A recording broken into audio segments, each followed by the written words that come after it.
Hello Pisces, Sun, Moon, Rising and Venus signs. Kamusta kayo? Sana po nasa mabuti kayong kalagayan. Welcome back po sa Star Tarot. Kung bago kayo rito, welcome din kayo. Thank you for your support. I truly appreciate it. God bless you. Una mensahe po ninyo, we have strength. Ayan. So, this could be both, no? Physical strength and inner strength. Maaring kailangan ninyo tong pukawin, ano, sa sarili ninyo para nang sa gayon kahit ano man ang sitwasyon ninyong pinagdadaanan na kung medyo mahirap or medyo challenging, makakayanan ninyong lusutan, makakayanan ninyong harapin ito, no? At masolve kung ano man ang sitwasyon na yan. So, good luck sa'yo. We have protection. Ayan. So, huwag kayong mag-alala kasi you are protected. No? You are divinely protected. Yan ang napipick up ko rito for some of you. At maaari din na lagi kayong nagdadasal talaga for your safety and protection. So, maaaring lagi ninyong hinihingi yan. Kaya ibinibigay din sa inyo ng Divine Universe.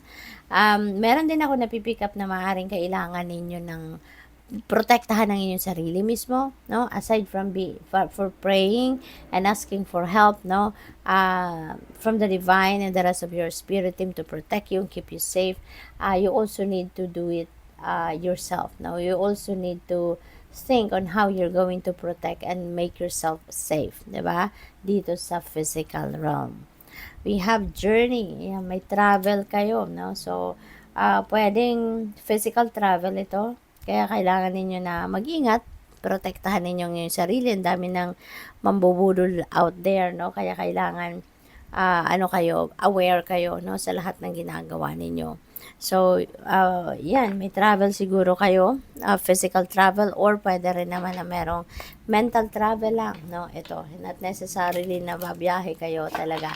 Baka malayo lang ang iniisip ninyo, meron lang kayong decision siguro na kailangang gawin, or meron kayong decision na kailangan gawin, or meron kayong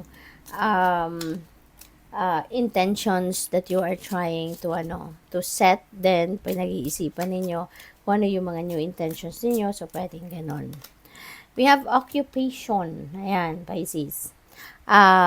Probably, ang iba sa inyo rito, no, is going to, to be, dito, accepted na, no. Baka mabibigyan na kayo ng offer sa trabaho na ina-applyan ninyo. Pwedeng ganon. Possible din na ang iba sa inyo naman, kung kayo ay current na nagtatrabaho, pwede na kung ano yung trabaho ninyo sa ngayon. Pwede na kung ano yung,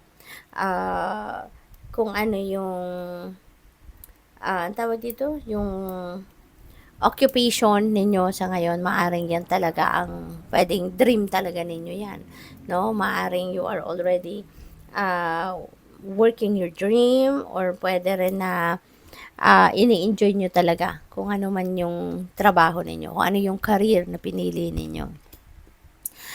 Good fortune or great fortune. Wow, napakaswerte ninyo. Big time ito na swerte na maaring babalot sa inyo sa ngayon, lalong-lalo na pagdating sa pera, material na bagay, no? There's a lot of material acquisitions siguro na magkakaroon kayo sa ngayon, ano? Kaya napakaganda, napakaswerte ninyo at this time.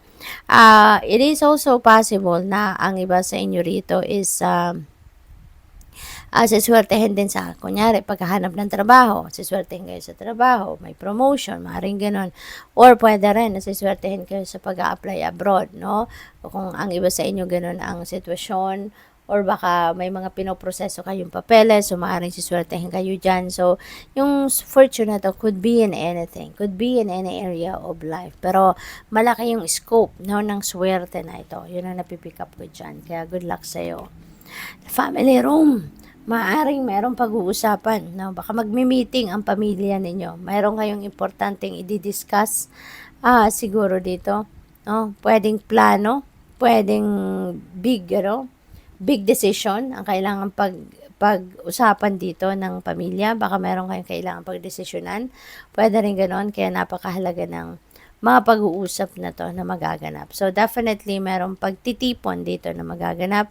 Pwede rin, no? Baka meron ding pa-party ang pamilya, no? Baka meron kayong achievement, meron kayong accomplishments, or kung ano man, ano, na isa-celebrate ninyo. Kaya maaaring merong pa-party, no? Baka merong reunion, something like that. We have coffin.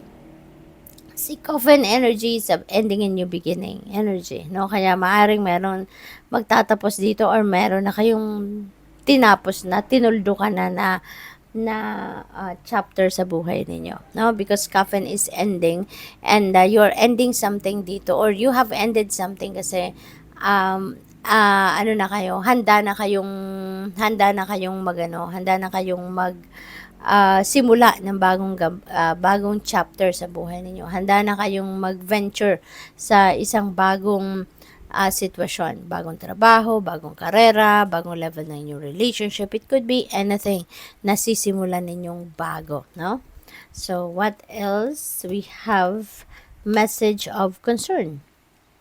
So, maaaring kung ano man itong bagay na to, yun ang pag-uusapan ninyo, no? Baka itong kung ano man ang balitang ito na ikaka-worry ninyo, baka yan ang pag-uusapan, no? Maaaring ganun ang sitwasyon dito for some of you.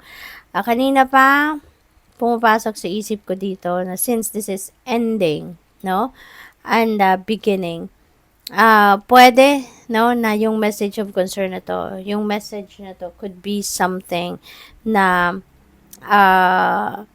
na seryoso, no? Maaring this is a serious aspect sa buhay ninyo dito na maaring nag-end, no? Or mag-i-end. So, it could be anything. It could be anything na malaki yung magiging epekto sa inyo. Kaya kayo mag-worry dito na bonggang-bongga, no? At yun ang maaring i-discuss ninyo with other family members. Okay? So, good luck. Thank you for watching. Love and light. Namaste.